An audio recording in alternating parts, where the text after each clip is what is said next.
सद्गुरु श्री ब्रह्म चैतन्य महाराज गोंदवलेकर, इनका प्रवचन 15 जुलाई। व्याकुल होने पर गुरु से भेंट निश्चित। ये मनुष्य की समझ में आता है कि क्या करें क्या न करें, किंतु उसका मन रोकने पर भी नहीं रुकता।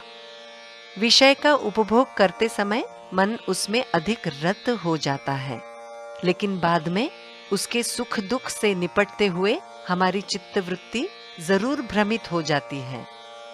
हमें जो भ्रम हो जाता है, इसके नष्ट करने के 3 उपाय हैं। एक सद्विचार, दूसरा नाम स्मरण और तीसरा सत्संगति। संत को पहचानना बहुत कठिन होता है। हम उसके जैसे हो जाएं तभी वो समझ में आए। इसकी अपेक्षा सद्विचारों का चिंतन और पोषण करना सरल होता है। भगवान का विचार ही सुविचार है। भगवान की कथाएं सुने, उसकी लीलाओं का वर्णन करें, उसके वर्णन के ग्रंथ पढ़ें।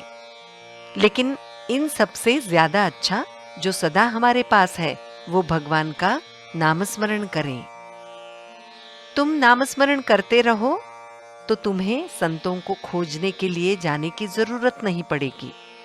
संत ही, ठीक हिमालय के संत भी तुम्हें खोजते हुए आ जाएंगे और तुम्हारा काम करेंगे। भाई, मिश्री की डली रख दो, फिर चींटियों को न्योता नहीं देना पड़ता।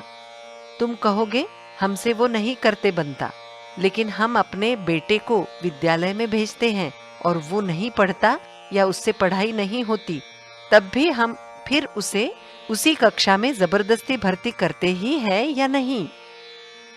और उसे ज्ञान की एक शाखा नहीं आती तो दूसरी कौन सी आएगी, ये सोचकर उसे वो सिखाते हैं या नहीं? और वो अपने पेट भरने के लायक हो जाए, इसके लिए हम बेचैन होते ही हैं या नहीं? वैसे ही परमेश्वर की प्राप्ति हो, इसलिए क्या हमें बेचैनी होती है? नहीं, नहीं होती। तो जब वैसे बेचैनी हो, तब तुम्हारे गुरु ठीक जमीन से निकलकर तुम्हारे लिए ऊपर आएंगे। वो लगातार तुम्हारी राह देख रहे हैं। माँ अपने बेटे की बहुत हुआ तो 1 जन्म तक ही, यानी जब तक देह है तभी तक चिंता करती है, किंतु गुरु जन्म जन्मांतर तक तुम्हारी चिंता करने को तैयार है। अब उनके देह नहीं है, यानी वे देह रूप में दिखाई नहीं देते, इसलिए वे नहीं है ऐसा मत समझो। तुम उदास होते हो तो वे उदास होते हैं। तुम्हें कांटा चुभता है तो उन्हें उसका दर्द होता है, इसलिए तुम कभी उदास मत बनो।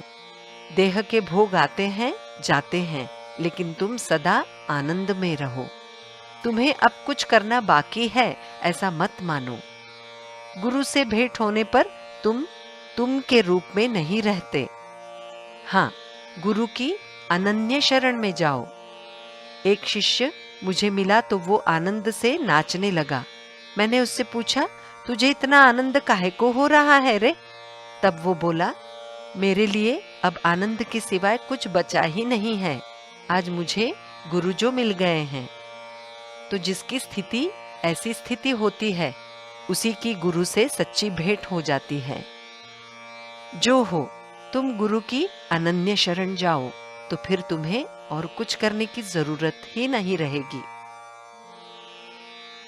भगवान के लिए व्याकुल होना साधकपन का प्राण है। इसलिए रात दिन राम के लिए लगन हो और मुख में उसका नाम हो। जानकी जीवन स्मरण जय जय राम।